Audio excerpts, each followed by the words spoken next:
Hola, ¿qué tal? ¿Cómo andan? Bienvenidos a Desiguales por la televisión pública. Bueno, jornadas intensas, lo venimos contando día a día en esta semana. En principio, el presidente Alberto Fernández continúa con su gira por Europa y hoy en Alemania, nos vamos a detener en esto en un ratito nada más, con el canciller alemán, dijo: las sanciones sobre Rusia por la guerra Rusia contra la OTAN están afectando a todo el mundo. Y Argentina tiene cosas para ofrecer. Enseguida vamos a ir con eso, por supuesto, también. Lucila, ¿cómo te va? Buenas noches. Bien, muy buenas noches. Hoy sí de miércoles, porque ayer estaba un Noche poco de miércoles, sí. En el tiempo. Otra novedad del día de hoy: no hay acuerdo entre la ciudad de Buenos Aires y la Nación por el tema de la coparticipación. Recuerdo que hace unas semanas yo estaba muy optimista en este espacio y te dije, che, viste... Lo recuerdo perfectamente. Dije, un lugar donde quizás hay consenso entre partidos, entre jurisdicciones que no tienen el mismo color. Bueno, me equivoqué. ¿Y tu compañera dijo? Sí, que era una ilusa, básicamente. Y tenías razón. ¿Sabes que tenías razón? Porque no hubo acuerdo y la Corte Suprema de Justicia es la que ahora va a decidir qué va a ocurrir con la coparticipación hacia la ciudad de Buenos Aires. Ustedes seguramente lo recuerdan. Macri la triplicó, luego Frigerio bajó un poco ese número. Alberto Fernández, por decreto, la volvió a 1,4%. La ciudad de Buenos Aires dice que no puede bancar la policía si no tiene ese porcentaje de dinero. La realidad es que los gobernadores de prácticamente todo el país quisieron estar en la corte a modo de amicus curiae, no los dejaron. Este es el acta, el federalismo no se negocia, dijeron los gobernadores, pero una vez más, la Corte Suprema con la decisión en sus manos. Otro dato del día de hoy, y muy importante, y tiene que ver con la vida cotidiana de más o menos 9 millones de personas que alquilan.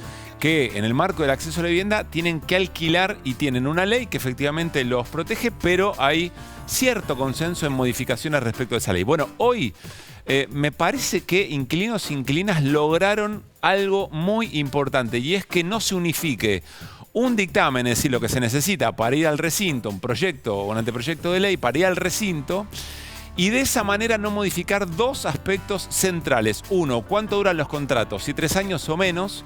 Dos, de qué manera se actualizan esos contratos, es decir, de acuerdo a la inflación, de acuerdo a los salarios, etc. Hay un dictamen de Juntos por el Cambio, retira al Estado de esa regulación, un dictamen del Frente de Todos que conserva estos puntos y el rol del Estado regulando, y un tercer dictamen de Cristina Camaño que se suma a los que efectivamente, bueno, complicarían la vida de argentinos y argentinas que tienen que pagar mucha plata todos los meses por el alquiler. El lunes, les decíamos, va a ser una semana agitadísima. De hecho, les mostramos un calendario. Bueno, lo que te puedo contar es que mañana jueves, agárrate Caruso, vamos a tener un programa de muchísima actualidad, porque se va a conocer el dato de inflación del mes de abril. Porque además va a haber una sesión especial en el Senado para ver si se aprueba este proyecto de ley de un fondo para pagarle al fondo con la plata, con los dólares sacados de la Argentina de manera ilegal y no declarados. Llega la marcha piquetera desde todo el país a Plaza de Mayo. Se esperan que haya más de 100.000 personas. Piden salario, piden más asistencia social, piden bolsas con comida. Última audiencia por el aumento de tarifas de luz y de gas. Mañana se va a hablar de segmentación, así que un jueves, un super jueves diría, con muchísima movida política, económica y social. Y mamita, qué semana, ¿no?, que estamos teniendo para redondear un poco lo que estamos diciendo. Paramos 2 minutitos. En la Argentina sigue habiendo una disputa de modelos. Y si bien es cierto que es interesante y relevante, sobre todo lo segundo, muy relevante la discusión interna del propio Frente de Todos, cómo dirimen sus distintas miradas, más que nada del cómo, compartiendo un diagnóstico de desigualdad. Del otro lado, en la oposición, que encabeza el otro proyecto, un proyecto antagónico, a 4 vientos no paran de anunciar cuál es efectivamente el proyecto de país que quieren, ganando las elecciones, reiterar en la República Argentina. Ayer lo compartimos algo a partir de lo que habían dicho Patricia Bullrich y Horacio Rodríguez Larreta en la ANCHAM, en la Cámara de Comercio de Estados Unidos en la Argentina. Vamos a detenernos en un punto más, algo que pasó desapercibido y tiene que ver con la educación. Vamos a compartir un decir de Patricia Bullrich respecto de las universidades en una reunión de su propio espacio político, otra vez Juntos por el Cambio pronunciándose sobre la creación de nuevas universidades. Lo compartimos. La universidad no pueden hacer todos los días una universidad nueva, porque las universidades son lugares donde el conocimiento se va aplomando, se va construyendo. Y si todos los días nacen universidades nuevas, ese aplomo que necesita una universidad, ese conocimiento universal, se degrada. Es importante tener universidades, pero hay que controlar su calidad. Dando por hecho que una universidad nueva en algún punto de la provincia de Buenos Aires o de cualquier provincia del país es de mala calidad. Sí, Digo, tiene un efectivamente. título que vale menos. Me hace acordar a un caer en la educación pública, no tropezarse y darse de jeta, pareciera que en su momento se quiso decir, o que ningún pobre llega a la universidad en la República Argentina. Escuchemos qué decía María Eugenia Vidal cuando no era diputada por la Ciudad de Buenos Aires, sino que era gobernadora de la provincia de Buenos Aires. Es de equidad que durante años hayamos poblado la provincia de Buenos Aires de universidades públicas, cuando todos los que estamos acá sabemos que nadie que nace en la pobreza en la Argentina hoy llega a la universidad, y cuando todos los que estamos acá sabemos que no hay una sola provincia del país, ni siquiera la ciudad de Buenos Aires, que es la que tiene mejores indicadores en educación, que puede garantizar el jardín de infantes público a todos los que lo necesitan, y que en esos años... Hay que recorrer las realidades y conocer las realidades de distintos sectores de la población que, dos cosas. Primero, no tienen que invertir un montón de tiempo tratando de llegar a una universidad, porque efectivamente en su barrio, en su territorio, en su localidad no había. Y segundo, la cantidad de primeras generaciones de estudiantes universitarios, de familias, de laburantes que no habían logrado efectivamente cumplir con ese objetivo. Patricia Bullrich, María Eugenia Vidal, hoy en situación, nos quieren hacer creer el mito de los palomes de las palomas y los halcones, pero también es cierto que aquí Horacio Rodríguez Larreta tiene algo para decir. Mañana en la Ciudad de Buenos Aires hay paro docente de ADEMIS, de UTE, etcétera, por la reforma del estatuto. Porque lo que denuncian efectivamente la comunidad docente tiene que ver con un reperfilamiento a futuro, vinculado otra vez en la pelea contra los sindicatos, pero esencialmente que pega de lleno en la educación pública, en este caso en la ciudad de Buenos Aires. Todos están bajo el paraguas de un mismo proyecto que en este caso se expresa a través de un disentir respecto de la educación pública. Interesante observarlo, porque de vuelta, por supuesto que es relevante las diferencias que hay dentro del propio gobierno y alianza gobernante. Lo que da la sensación que a veces dejamos de pensar, quizá también con cierta alarma respecto de cómo tiene que trabajar la alianza de gobierno en sus diferencias para que efectivamente no ocurra lo que, bueno, ya ocurrió una vez en nuestro país, ¿no? Hace muy poco tiempo y tiene que ver con esa degradación de lo público. ¿Vamos a la mesa? Vamos. Programa libre de humo, como decimos siempre, Desiguales. Hoy con Flor Barragán y también con Matías Mousset. Espero haber dicho bien el apellido, Sí. Mati. Bueno, Bienvenido, Matías. bienvenido. Muchas gracias. Bienvenido. Aparte me encanta porque es su debut televisivo de la vida, cosa que me parece muy divertido que sea acá. ¿Estás bien? Estoy muy bien, No sé si sí. está tan divertido, pero ya Claro. que No, sé, sí, estoy No sé bien. si Te diviertas con su incomodidad. Es medio raro, te lo voy a decir. No es incomodidad. Me divierte porque es divertida la situación. Flor, ¿cómo va? ¿De qué vamos a hablar hoy? Muy buenas días, iba a decir. Muy buenas noches. Como estoy a la mañana también en la televisión pública. Bueno, muy buenas noches. Y vamos a hablar del dato que más preocupa al gobierno, que es, por supuesto, la inflación, ¿no? Que también nos preocupa a todos los consumidores. Y mañana entonces se va a dar el dato del INDEC, el dato oficial de abril. Vamos a contar un poco qué anticipan las consultoras, pero sobre todo qué es lo que está viendo el equipo económico. Digo, ¿cuánto puede terminar el 2022? ¿Van a hacer algo más? ¿Cómo la están viendo? Muy bien. Bueno, nos vamos a meter junto con Matías Mousset también en algo que tiene como invitada y entrevistada aquí en Desiguales a Silvina Batakis, ella es secretaria de Provincias del Gobierno Nacional, y tiene que ver con la disputa de coparticipación, que es cierto, está directamente vinculada con la Ciudad de Buenos Aires y Nación, pero que involucra al resto de las provincias del país, porque son los recursos que en otra instancia tienen que utilizarse para el desarrollo equitativo del resto de las provincias. Silvina, ¿cómo estás? Lucila Trujillo, Pablo Caruso en Desiguales, saludamos. ¿Cómo va? ¿Cómo están ustedes? Buenas noches. ¿Podemos comentarle a la audiencia esencialmente qué es lo que se está discutiendo, que no encontró acuerdos entre Ciudad de Buenos Aires y Nación y que ahora se traslada a la Corte Suprema? Sí, básicamente como anticiparon ustedes, el expresidente Mauricio Macri en el 2016 decide en forma inconsulta y totalmente ilegítima aumentar la participación del gobierno de la ciudad en los recursos que se transfieren a todas las jurisdicciones provinciales desde la órbita nacional a las provincias. Esto, bueno, hizo que se triplicase. El expediente que forma parte de ese decreto no tiene ningún sustento técnico, no hay ningún informe que esté avalando esa decisión de triplicar los recursos, y hoy en día nos encuentra con una situación no solamente de desequilibrio en materia de recursos, sino también con una violación al orden fiscal y el equilibrio en ese sistema federal de gobierno que nosotros hemos decidido hace muchísimos años, y por supuesto la preocupación la ponen de manifiesto todos los gobernadores de Argentina. Ahora, lo sumo a Matías en esto, Silvina, porque cuando habla de todos los gobernadores de Argentina, hay algunos que tienen el mismo color político que el jefe de gobierno porteño. Sí, a ver, el informe técnico fue también respaldado por ejemplo, la provincia de Jujuy. La carta particularmente, hoy enviaron una carta a 17 gobernadores. Los 17 están o son del Frente de Todos o están muy cercanos al Frente de Todos, como es el caso del gobernador de Misiones, Herrera Aguad.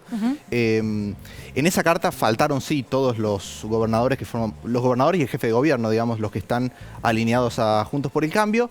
También faltó la firma de Juan Schiaretti, el gobernador de Córdoba.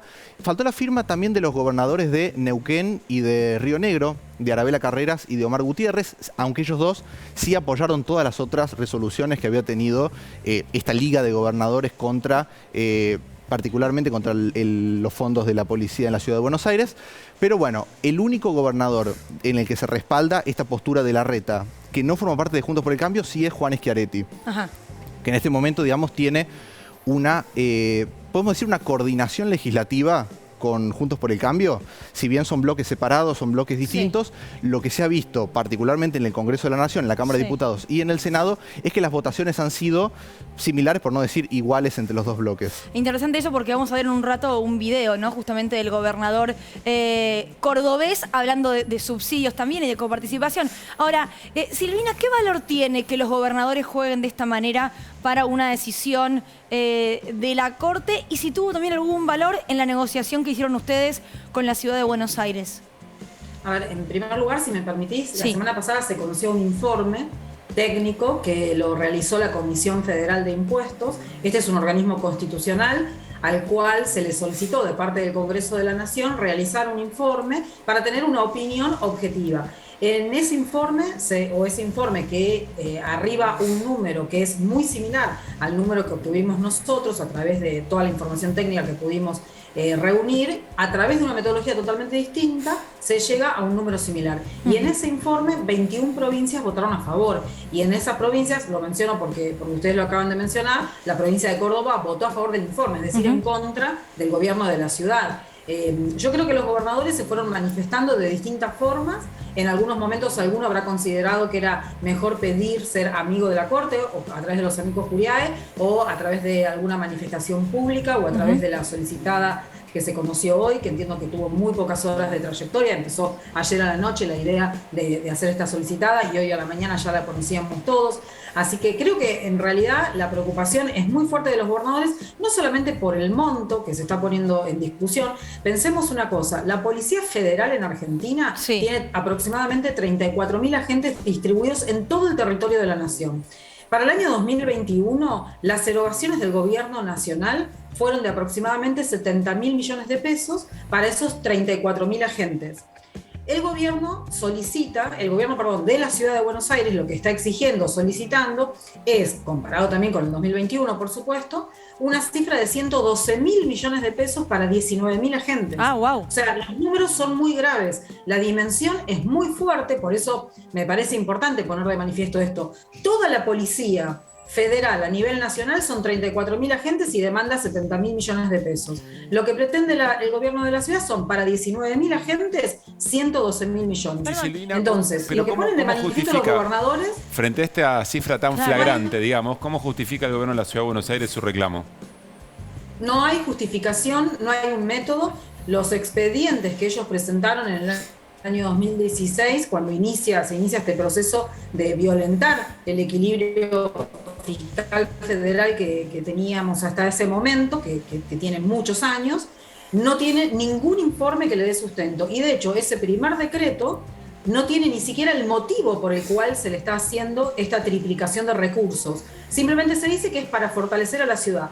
Si uno quisiese hoy en día aumentar o fortalecer a cualquier provincia argentina, supongamos Mendoza, Corrientes, Jujuy, Chaco, la provincia que sea, lo que dice nuestra Constitución es que todas las jurisdicciones tienen que estar de acuerdo. O sea, para aumentarle a la provincia de Córdoba tiene que estar de acuerdo Corrientes, Chubut, Río Negro. Acá lo que hizo el presidente es aumentar en forma ilegal e ilegítima los recursos de una jurisdicción sin tener en cuenta qué opinaban el resto. Por eso la queja y la preocupación tan grande de los gobernadores, no solamente por el monto, sino por la facilidad con la que el expresidente violentó el régimen.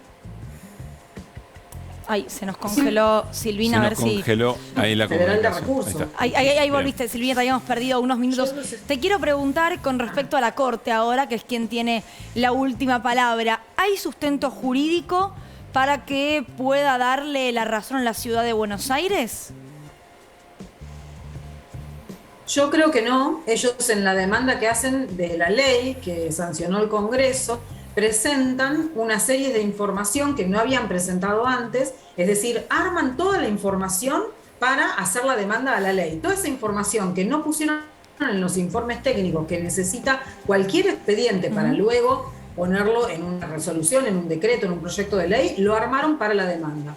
En base a esa información es que la Comisión Federal de Impuestos hace ese informe que yo mencionaba, que salió la semana pasada, que básicamente llega a un número muy similar al nuestro, con un camino totalmente distinto, con una metodología distinta. Llega a 45.000 millones, ¿no? Cuando ellos piden 112, 120. 12.000.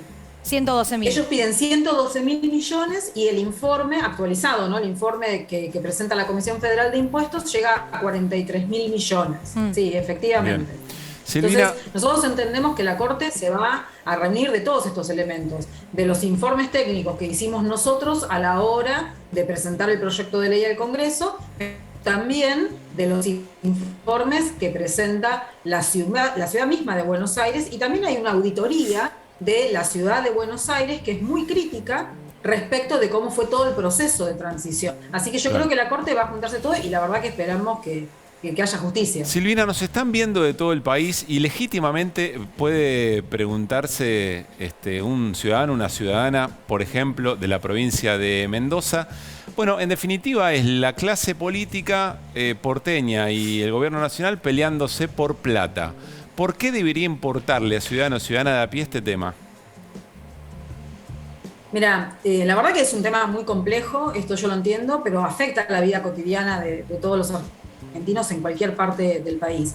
Que se disponga un aumento de recursos para una jurisdicción en particular en forma inconsulta e ilegítima afecta a todo el sistema republicano que tenemos. Pero además de eso, estos recursos salen de un presupuesto que tiene recursos finitos. Entonces, se designan a la ciudad de Buenos Aires y dejan de estar designados hacia otras provincias.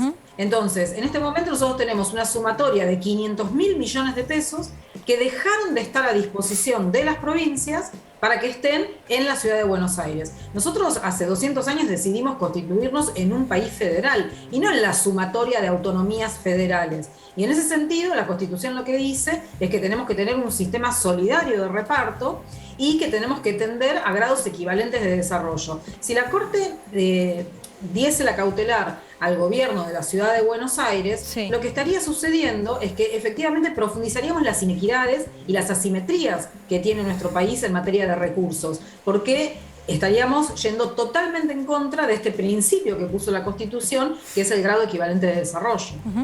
Matías, ¿tienes alguna pregunta? A ver, está la cuestión técnica que ya hablaste y de todo lo que se puede nutrir la Corte.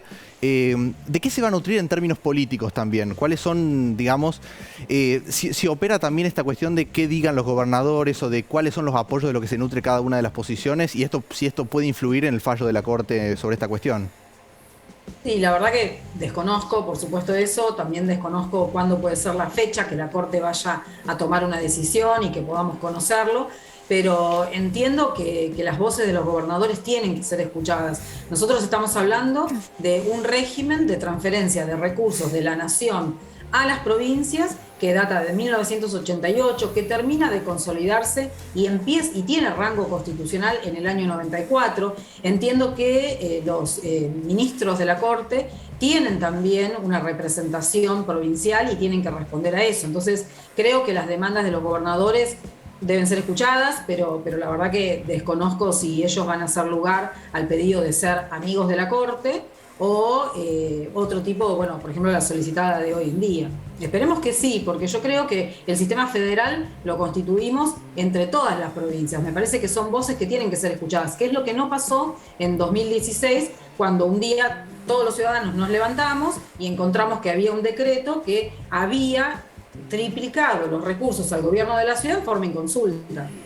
Silvina, acá Florencia Barragán te saluda. Quería consultarte. El otro día, conversando con un empresario de Córdoba, me decía, a Larreta no lo podemos ver en Córdoba porque tiene estas cosas, ¿no?, de defender la ciudad de Buenos Aires, cuando sabemos que tiene un proyecto nacional. ¿Crees que políticamente esto lo perjudica a Larreta en su carrera presidencial? Yo creo que tienen una mirada muy centralista, por supuesto, y que tienen un desconocimiento muy fuerte de lo que pasa en el resto del país. Nosotros tenemos muy internalizado, por supuesto, que acá en la ciudad de Buenos Aires y en muchos lugares de Argentina, por supuesto, uno abre una canilla y sale agua. Esto no es tan común en muchos lugares todavía de nuestro territorio. Pero además del desconocimiento, creo que esta posición tan centralista es una de las cosas que más daño le hace a Argentina. Yo estoy convencida que para que Argentina pueda ampliar la frontera de posibilidades de producción, digamos, nosotros necesitamos incorporar a todas las provincias a esas fuerzas productivas. Nosotros, como ustedes saben, por ejemplo, el 66% del territorio de Argentina es territorio árido. Entonces, por supuesto, necesitamos hacer acueductos, represas, más conectividad, puentes, caminos, etcétera, para poder hacer que esas provincias se incorporen en la producción. Y eso, por supuesto que va a ser en beneficio de esas provincias, pero va a ser en beneficio de toda Argentina, que logremos producir más en todo el país. Y con una mirada tan centralista, que lo único que hace es sacarle recursos al gobierno nacional para que no vaya a otras provincias y que se queden solo en la ciudad de Buenos Aires, la verdad que todos los argentinos nos vemos perjudicados. Silvina, muchísimas gracias por la charla. Por favor, un gusto. Que estés muy bien. Bueno, Matías, ¿qué más? ¿Qué decías de Schiaretti? Interesante esa posición. Decía que es la posición quizás más rupturista dentro de los gobernadores que no están alineados a Juntos por el Cambio, que son 4 básicamente, digamos, está Larreta y los 3 gobernadores radicales. Sí, que no están alineados al frente de todos. Que no están alineados al frente de todos, pero igual los que no están alineados al frente de todos, ni a Juntos por el Cambio, en general han respaldado la postura del gobierno nacional. Schiaretti es la mejor expresión de eso, ¿no? Schiaretti es la expresión contraria a lo que es, por ejemplo, Omar Gutiérrez, lo que es Arabella Carreras o lo que es Herrera Aguad, otros gobernadores de fuerzas provinciales. Schiaretti particularmente convive también con una dualidad de discurso, porque tiene que defender 2 posiciones importantes, sobre todo para lo que es su lucha en Córdoba. Básicamente apela a 2 de las grandes pasiones que tiene una buena mayoría de Córdoba, que es odiar al kirchnerismo y odiar a los porteños. Entonces, a partir de ahí...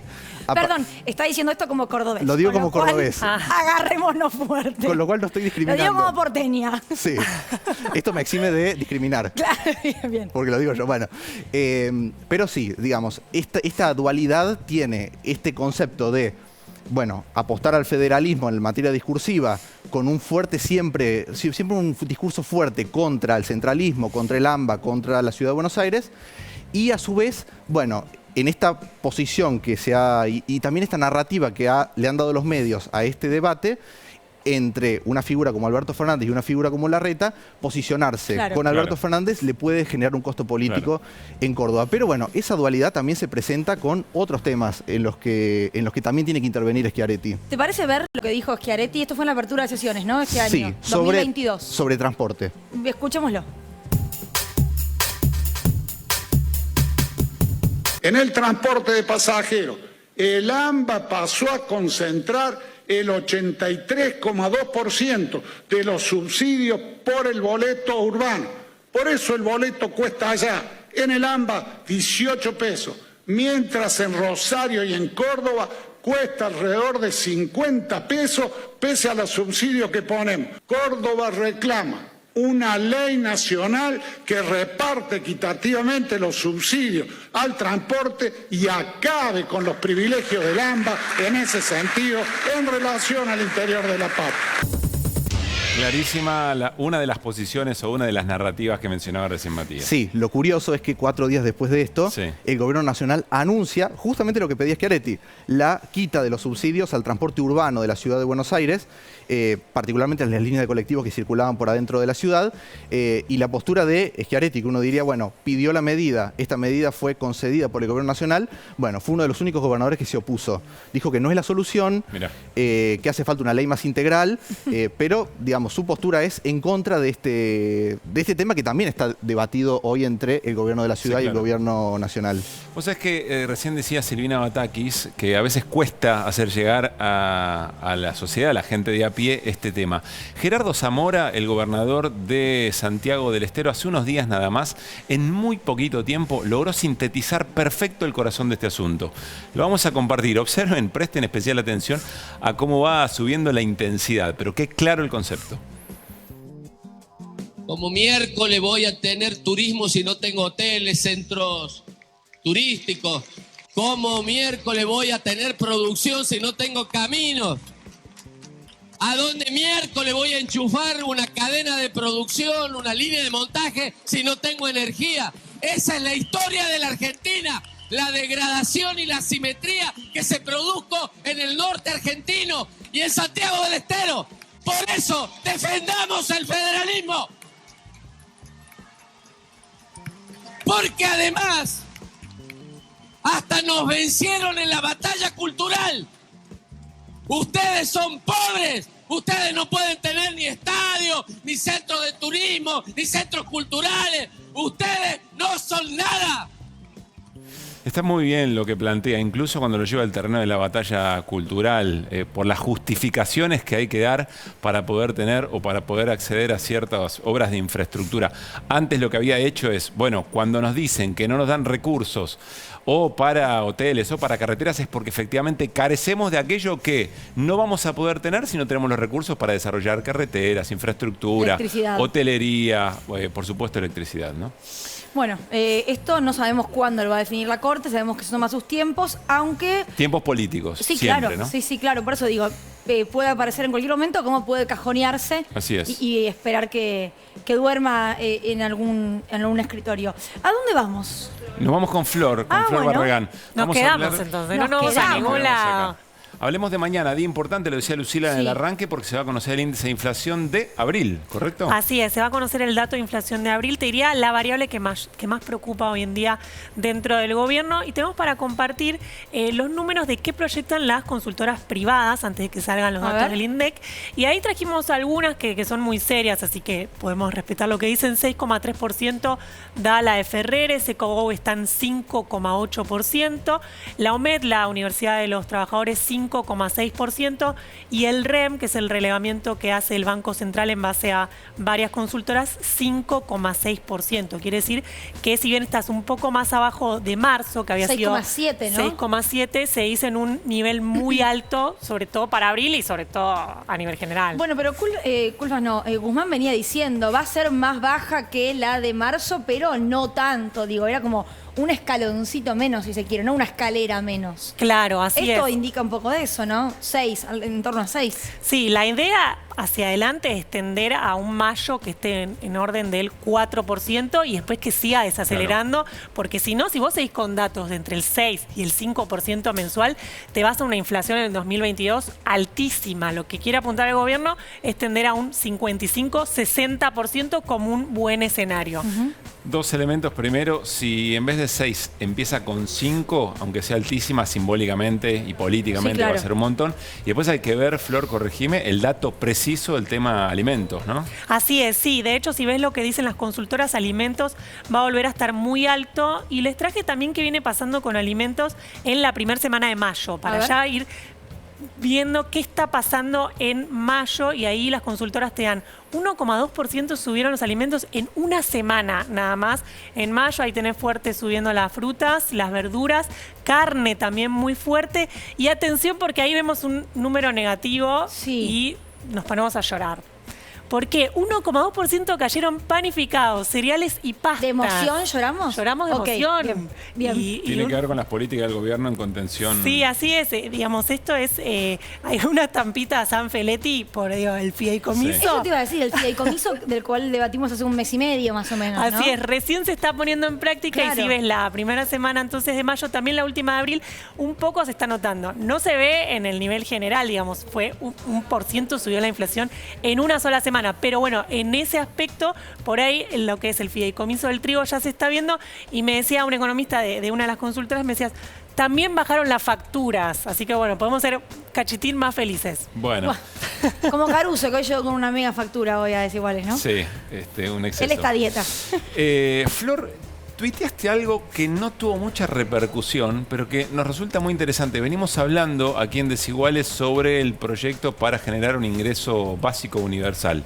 El ministro de Desarrollo Productivo, Culfas, ¿hizo referencias a esto? Así es, sí. Me escribieron de varios lados, tipo, ¿qué lío armaste? Pero yo no armé ningún lío porque lo que tuiteé es algo que se dijo en conferencia de prensa. Digo, no fue un dato exclusivo mío. Hoy hubo una conferencia de prensa en el Ministerio de Desarrollo Productivo que se presentaron créditos por 70.000 millones de pesos para que las pymes puedan exportar más y también sustituir importaciones. No es un dato menor ese, ¿no? Por lo que siempre le ha costado el crédito a las pymes, digo. Sí, así es, por eso. Es para pymes. De hecho, estaba un auditorio lleno de pymes que aplaudieron a full la medida. Y ahí una de las preguntas fue, dado que las pymes antes de exportar depende de mercado interno, ¿no? Y ahí, ¿qué pasa con los ingresos? Así que la gente tenga plata en el bolsillo para consumir lo que producen. Claro, así es. Una pyme, antes de pensar en exportar, tiene que pensar en consolidarse en su propio país, ¿no?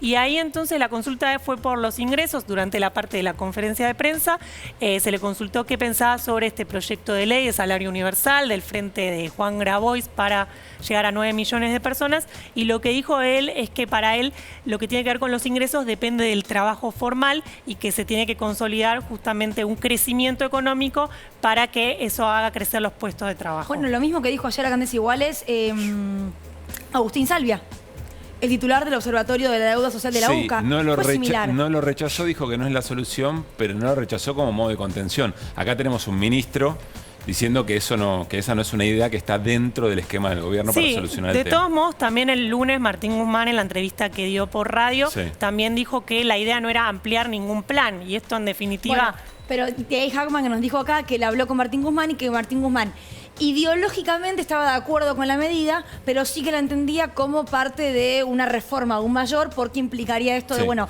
sacar algún tipo de asistencia, que la reemplace el salario básico universal, a esta altura, sobre estos temas, sobre lo que algunos espacios dentro del Frente de Todos avanzan como propuesta y después se encuentran con algunas miradas distintas del gobierno, ya me parece que lo interesante es ver cómo canalizan o cómo sintetizan una postura y que eso no debilite al gobierno, que en todo caso genera una tensión positiva. Ocurrió con el salario mínimo vital y móvil y el adelanto de las cuotas. Exactamente. Bueno, nos vamos a ir al corte. Al regresar nos vamos a detener en Alberto Fernández en su gira por Europa, en este caso en Alemania, y directamente diciendo a los cuatro vientos, también el presidente con el canciller alemán al lado, las sanciones que la Unión Europea convalidó respecto de Rusia no nos hace bien a nadie en el mundo. Y tiene cosas, por supuesto, la Argentina para ofrecer. Lo charlamos con analista Martín Shapiro, está aquí con nosotros, y todo el equipo de Desiguales después del corte.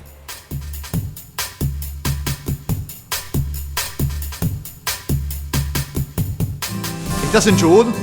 Estás en tu canal de bandera. Para ser competitivos en la industria es necesario contar con una flota de vehículos acorde a los tiempos que corren. Por eso, a la hora de renovar el parque automotor, piense solo en el especialista. Naviran Mercado, subastas online. Hey, ¿va a estar todo bien? Sí, ya sé. Estoy un poco nervioso, nada más. Escucha. No. Un enfoque distinto de la lucha por Malvinas en una ficción reveladora realizada en Santa Fe. Fíjate, no hagas renegar, ¿eh?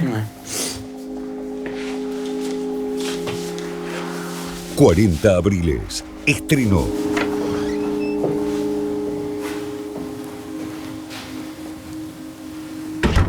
Primer capítulo. El anillo de Alicia.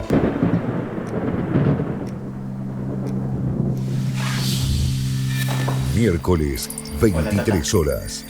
Televisión Pública. Cuando te quieran hacer creer que estamos en la peor Argentina de todos los tiempos, deciles que durante 2021 tuvimos el mayor crecimiento de actividad económica en los últimos 18 años. No nos van a desanimar. Este país y su gente pueden lograr lo que se propongan. Argentina Presidencia. Una piedra puede arruinarte el parabrisas, pero no el día. Tus días valen mucho. Protégelos con una cobertura para todos tus cristales. Zurich. Llegó Colón Selecto, un vino de buen color y gran sabor, para quienes tal vez no tengan una bodega de vinos, pero sí una bodega de amigos. Sebastián cosecha 1988, equilibrado y amable como nuestro Malbec, a veces demasiado amable. Opa, estaba tomando blanco, me hiciste un blend. ¿Sos enólogo? O Leandro cosecha 1992, se expresa como nuestro Chardonnay, fresco y con la justa acidez en boca. ¿Alguien pidió una pizza? Llegó el delivery. Nuevo Colón Selecto, un vino para compartir con tu grupo selecto de amigos. Nueva mascarilla Atom Protect Flash. La evolución llegó con Atom Protect. Más protección, con los más altos estándares de calidad. Nueva tecnología. Mascarilla ultra sellada para una mejor performance. Seguimos innovando para traerte la mejor protección del mercado. Conseguí la tuya en www.atomprotect.com. Nuevas fragancias potenciadas de Axe. Cuando lees increíble, todo puede pasar.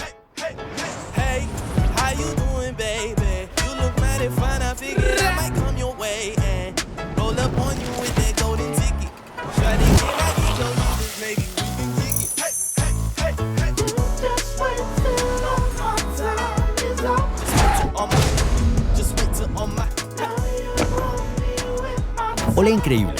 El efecto Axe. Dove quiere saber, ¿qué es lo que más te gusta de tu piel?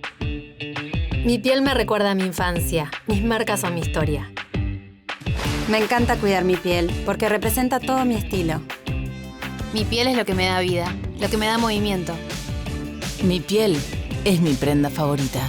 Solo Dove tiene un cuarto de crema humectante y nutre profundamente tu piel como ningún otro jabón. Sentí la diferencia. Cuida tu prenda favorita con Dove. Hoy elegimos mejor. Elegimos el nuevo Sedal con botellas hechas con plástico reciclado y una fórmula con 92% de ingredientes naturales, que es una bomba de nutrición y vitalidad para tu pelo. Nuevo Sedal Colección Natural. Una mejor elección para tu pelo y el planeta. Probá también el nuevo Sedal Jengibre y Ricino para un pelo más fuerte.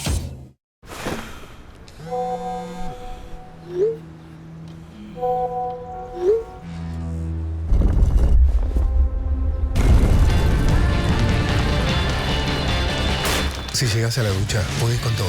Nuevo jabón Rexona antibacterial. Piel suave y protegida. Usa también antitranspirante Rexona después de la ducha. Rexona, que nada te detenga. BAE Negocios sigue creciendo.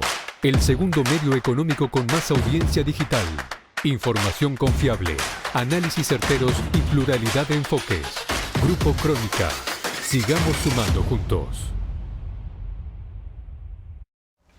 Desafiamos la nueva fórmula de Rexona 72 horas al límite.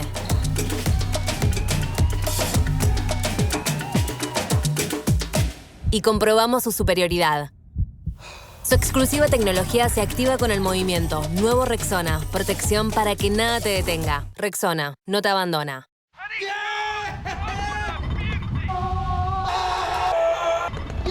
Viaja con Heineken. Participa para vivir la final de la UEFA Champions League y por otros premios increíbles. Heineken. Para ser competitivos en la industria es necesario contar con una flota de vehículos acorde a los tiempos que corren. Por eso, a la hora de renovar el parque automotor, piense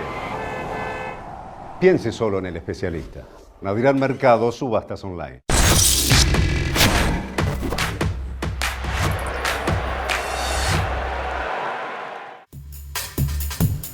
Muy bien, seguimos en Desiguales en Noches Sorpresas. Veremos qué depara el No digamos destino. nada, no digamos nada. Estamos con Martín Shapiro, periodista especializado en política internacional, analista también. Martín, ¿cómo te va? Buenas noches. ¿Cómo estás, Pablo? Gusto saludarte, Luli. Gusto Gracias por estar acá. Bueno, para meternos A en la pesar de charla... ser hincha de Vélez, lo invitamos. Esa es la parte que no había que decir.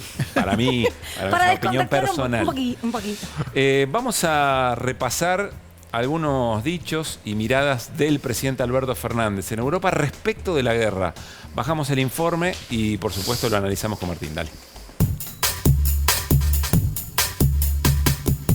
Tenemos que buscar un camino rápido que ponga solución al conflicto bélico. Yo vengo del continente más desigual del mundo, que es la América Latina. América Latina con la pandemia ha padecido mucho. Y cuando empezamos a salir de los males de la pandemia apareció la guerra. Quise transmitirle, traer de algún modo la voz de Argentina y la voz en alguna medida de muchos países de América Latina. Y la guerra está poniendo en jaque dos cuestiones fundamentales: la seguridad alimentaria, la seguridad energética. Esta guerra ha llevado los precios de los alimentos por las nubes y el precio de la energía también. Y hay muchos países de mi continente que no lo están pasando bien. Las sanciones a Rusia no son sanciones que solo repercuten en Rusia, repercuten en todo el mundo. Cuando se lo sanciona a Rusia, hay un sinfín de petróleo, de gas, de trigo que deja de llegar al resto del mundo. Planteamos nuestra preocupación por la crisis económica que está generando esta guerra, nuestra preocupación por la necesidad de que esto termine cuanto antes. Estoy convencido que debemos buscar caminos que cuanto antes pongan fin a esta guerra. Después de que se hayan muerto 6 millones de personas, moral y éticamente no podemos avalar ningún acto de violencia y mucho menos una guerra de estas características. Sería muy bueno que el G20 sea un lugar donde podamos explicarle a Rusia todo lo que el mundo está sufriendo por la decisión que ha tomado.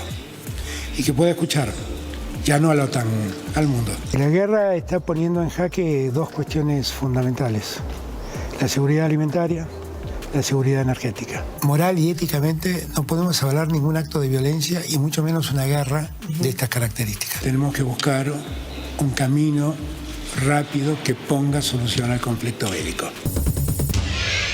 Ahí veíamos un informe con parte de la entrevista que dio además el presidente Alberto Fernández a Radio y Televisión Española, a quien agradecemos por el archivo para poder publicarlo. Martín, claro, pareciera que la guerra, y digo esto a modo noticiero, de cuánto se habla y todo, terminó. Medio como la pandemia, ¿no? Pareciera que cuando no se habla 24 horas terminó. Pero las consecuencias económicas y sociales, por supuesto, a nivel internacional, están más que vigentes. Sí, por supuesto, digo, lo que señalaba el presidente se refleja en todo el mundo, en las mediciones de inflación, cuando uno mira cómo está variando el costo de vida, cómo está variando el acceso a bienes esenciales, y al margen, digamos, de lo que son los números.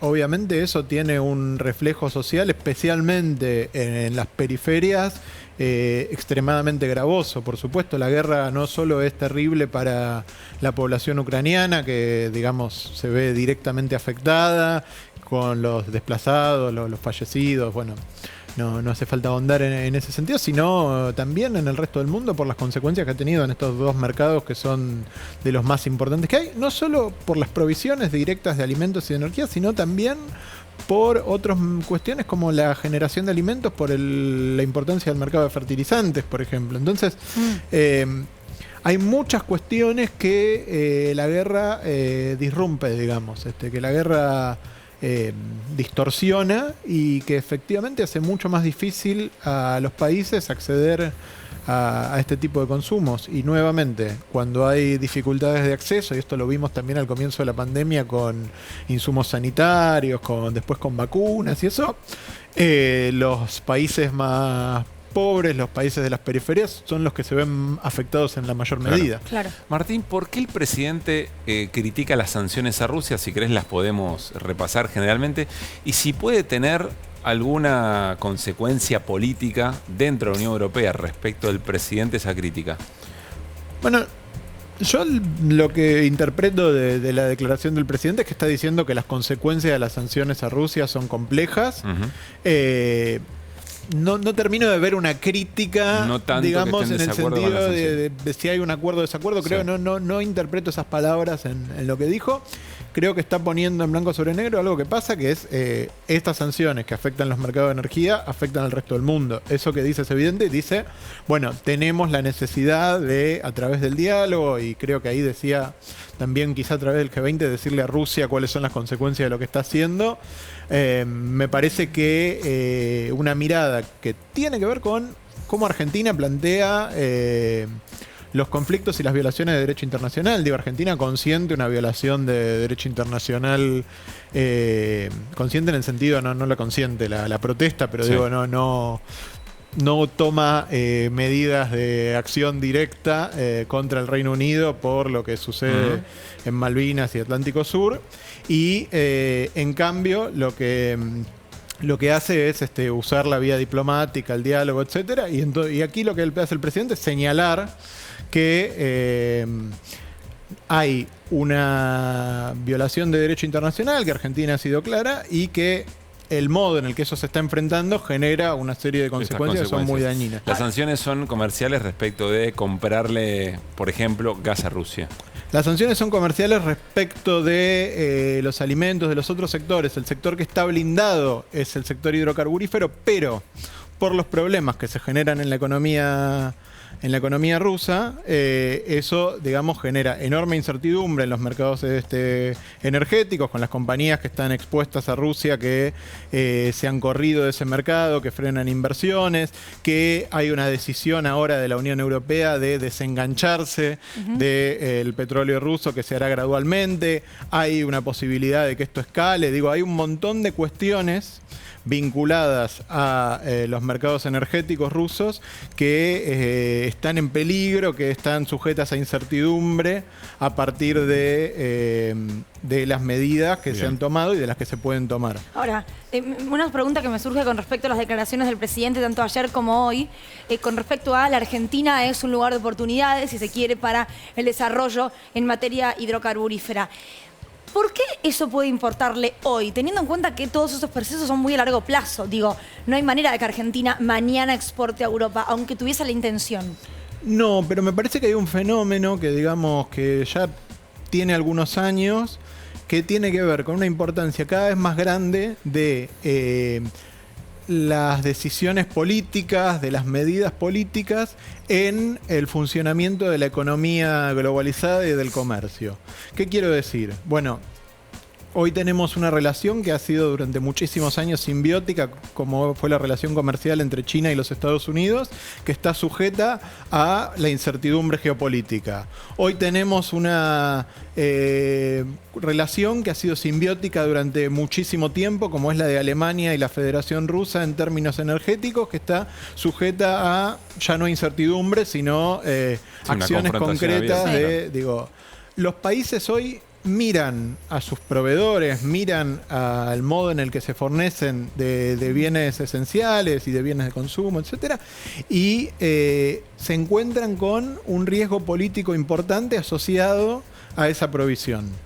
¿Qué significa esto? Bueno, que se necesita diversificar proveedores, que se necesitan nuevos proveedores confiables, porque más allá de lo que pase puntualmente con esta guerra, que obviamente se va a resolver antes de que maduren las inversiones en Argentina, y me parece en ese sentido una excelente pregunta, lo cierto es que se necesita más certidumbre, más diversidad, se necesita, digamos, duplicar posibilidad de provisión. La característica de la economía durante la pandemia y ahora con la guerra es la incertidumbre en relación a las cadenas de valor, y esa incertidumbre es en gran medida política. Y también en otra medida, otra cuestión es muchos hechos que se habían desterrado de los cálculos, de las posibilidades, generando un modo de producción en el cual todo se hacía en el momento, todo se hacía de la manera más eficiente. Hoy necesitamos garantizar eficacia, porque ¿qué pasó? Nos quedamos sin microchips y entonces eso afectó hasta el mercado de autos. Claro. Nos quedamos sin energía y tenemos una crisis enorme con índice de inflación que no se habían visto en 40 años en muchísimos países.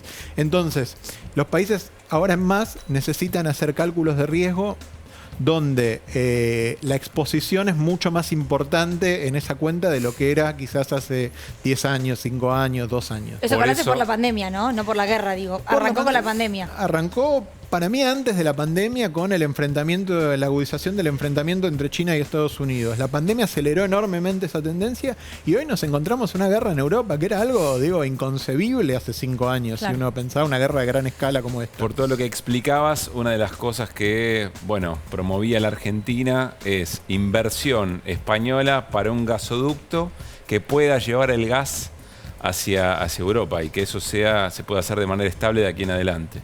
Bueno, el proveedor más importante de gas licuado de España son los Estados Unidos, de este tipo de gas.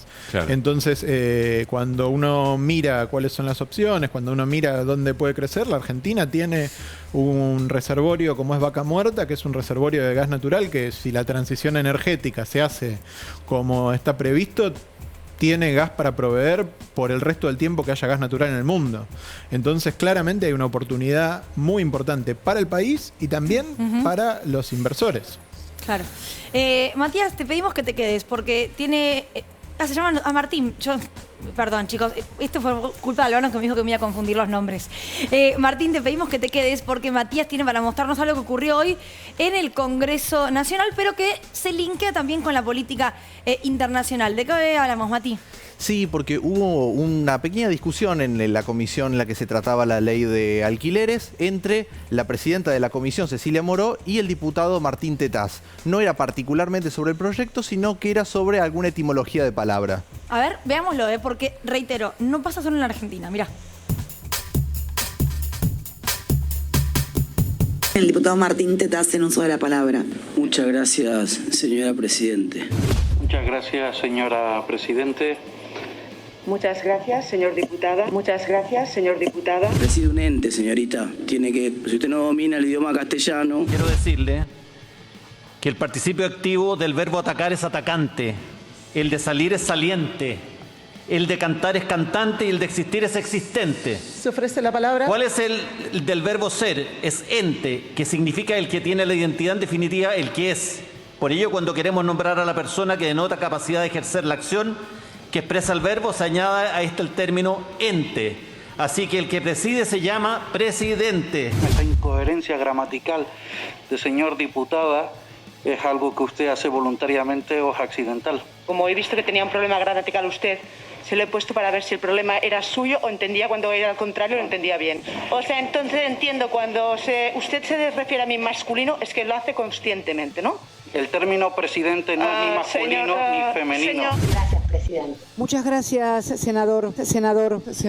Preside el ente, por eso se llama presidente. No existe la enta.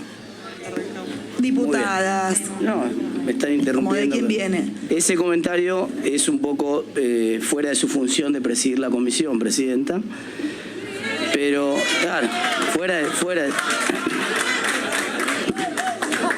Evolucionamos, muy bien. Interesante porque el debate sobre si se quiere el feminismo y la manera de llamar es amplísimo.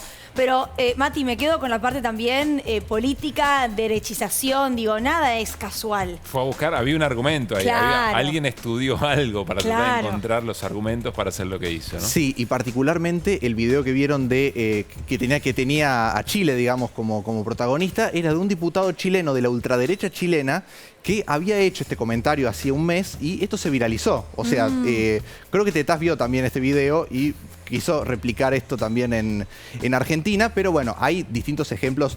Vimos de la bancada Vox en España, que es la que representa a la ultraderecha. Es decir, creo que esto de discutir etimológicamente las palabras y tratar de correr un poco esta posibilidad de incluso decirle presidenta a una mujer que preside un cuerpo, tiene que ver con estas nuevas discusiones que da esta nueva derecha en el mundo, ¿no? Sin duda. Que de igual hecho mejor como como Tetaz, ¿no? Claro, igual mejor presidente. como ganó el inconsciente ahí, ¿no? Porque Sí. igual cuando uno intenta, hay algo que ya uno fue tomando. Derechización, algo que sabemos, Martín, vos también has tratado. ¿Crees que es casual? ¿Crees que lo vio? ¿O crees que realmente puede ser como una situación de, bueno, es el caldo de cultivo da para esto? Yo no estoy, obviamente, en la cabeza del diputado Tetaz puntualmente, pero sí me parece que hay un proceso y que un sector importante de la principal oposición argentina ha tomado nota digo, mucho más explícitamente de lo que me consta de este diputado en particular, pero digo, este es un tipo de debate que, como bien mostraba el informe, se utiliza muy conscientemente y resuena muy conscientemente en algunos segmentos del electorado, incluso del electorado joven, que tiene que ver con el antifeminismo como bandera. Digo, uno no pensaría que la cuestión de si se dice presidente o presidenta debería ser un punto de debate de importancia, de relevancia, por lo menos para, digo, sí estaba en las banderas históricas a veces de algunos sectores del feminismo, digo, reivindicar la cuestión del lenguaje inclusivo y de los machismos inconscientes. Claro, tal cual.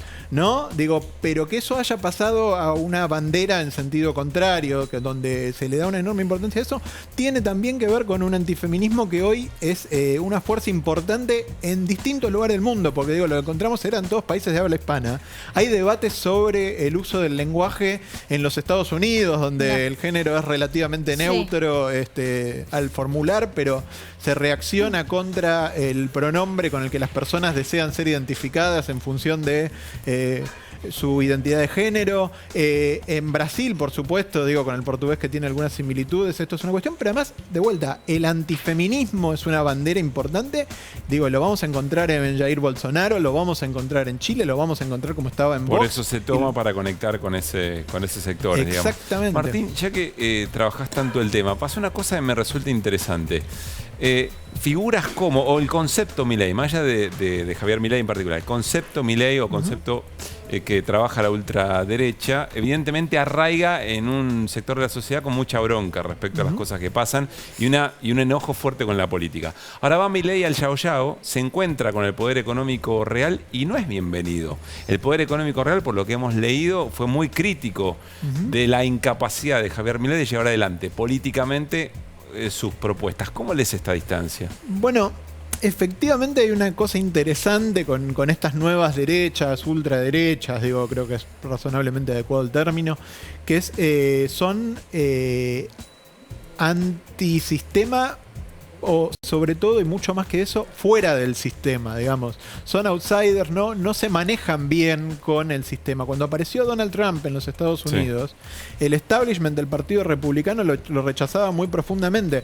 Después igual es cierto que terminan ante algunas opciones binarias por abrazar ese tipo de opciones. Digo, cuando Bolsonaro gana en Brasil, termina ganando con el apoyo de un sector importante del poder económico que lo prefería antes que al Partido de los Trabajadores.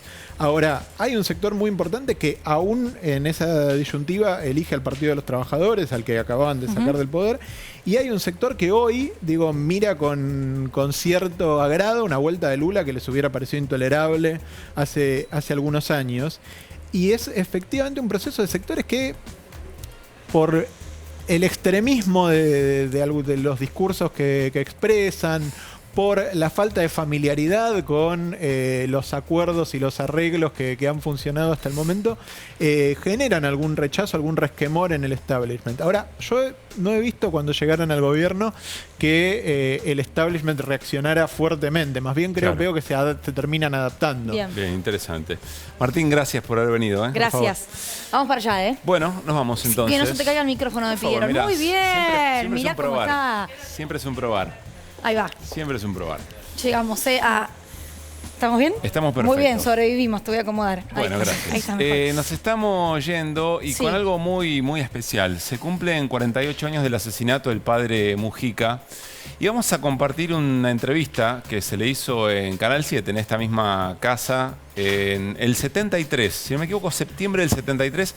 Ya era gobierno de las Tiras, había renunciado Cámpora, todavía no había ganado las elecciones Juan Domingo Perón, y se le pregunta por qué Mujica tenía un cargo en el Ministerio de Bienestar Social al que renuncia. ¿Por qué? Porque estaba en desacuerdo con cómo las decisiones que estaba tomando en ese momento el gobierno de las Tiras, que se derechiza un poco respecto de lo que estaba ocurriendo, pero puntualmente sobre el concepto de cómo el Estado tenía que trabajar con los sectores populares y su organización. La organización popular. Vamos a compartir esto y lo hacemos a modo de despedida del programa. Yo renuncié un poco haciéndome eco del sentir de mis compañeros villeros, y de mis compañeros sacerdotes, porque ya no servía yo de puente entre las inquietudes de los villeros que quieren que sus problemas se solucionen a través de las empresas populares, que traerían dos soluciones muy importantes y sería un modo muy concreto de colaborar con el gobierno, del cual yo de ninguna manera me quiero desentender porque quiero realmente el éxito de este gobierno y sobre todo del inminente gobierno del general Perón, con el cual estoy dispuesto a colaborar de cualquier lugar que sea. Pero había este enfoque de las empresas populares de parte de los villeros que yo comparto plenamente, trae solución a dos problemas gravísimos. El primero, el más grave que hoy tiene el pueblo, que es el de falta de trabajo. Todos sabemos que la desocupación no solamente ha disminuido, sino que incluso ha aumentado, y eso tenemos que luchar para arreglarlo. Y en segundo lugar, que el hecho de que las mismas casas sean construidas por los villeros con la colaboración técnica y financiera del gobierno del pueblo, es una forma concreta de economizar dinero, de eliminar intermediarios, contratistas que a veces se llevan la parte del león. De modo que simplemente por esa discrepancia de enfoque con el enfoque de hacer casas sin la intervención de los villeros, yo presenté la renuncia. Pienso que por otra parte, el señalar una discrepancia de ninguna manera significa siempre un enfrentamiento.